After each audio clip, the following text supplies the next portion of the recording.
સુરતમાં વધુ એક આગની ઘટના સામે આવી છે। પીપલોદ વિસ્તારમાં આવેલા મારુતિ સુઝુકીના શોરૂમમાં આગ ફાટી નીકળી હતી। આ ઘટના અંગેની જાણ ફાયર વિભાગને કરવામાં આવતા 3 ફાયર સ્ટેશનની 7 જેટલી ગાડીઓ ઘટના સ્થળે દોડી ગઈ હતી।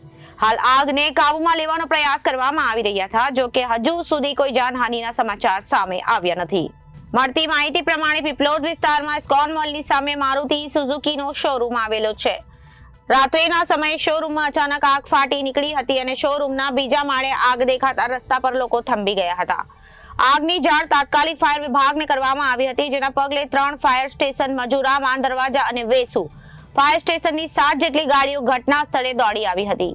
ત્યારબાદ પાણીનો મારો ચલાવીને આગ પર કાબુ મેળવવાનો પ્રયાસો શરૂ કરવામાં આવ્યા હતા।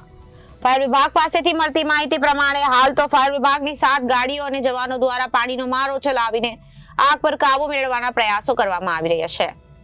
પ્રાથમિક તબક્કે આગની ઘટનામાં હાલ સુધી કોઈ જાનહાનિના સમાચાર નથી। આ સાથે જ આગનું કારણ હાલ પણ જાણવા મળ્યું નથી।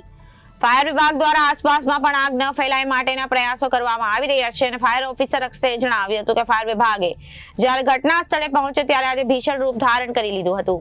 4 માળ સુધી આગ પ્રસરી ગઈ હતી અને કટારિયા મારુતિ સુઝુકીનો શોરૂમમાં ગ્રાઉન્ડમાં 4 માળમાં કેબલની લાઇનમાં આગ લાગી હતી।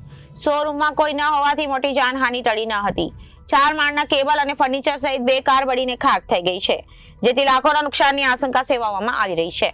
Bureau report, Janadesh news, Surat.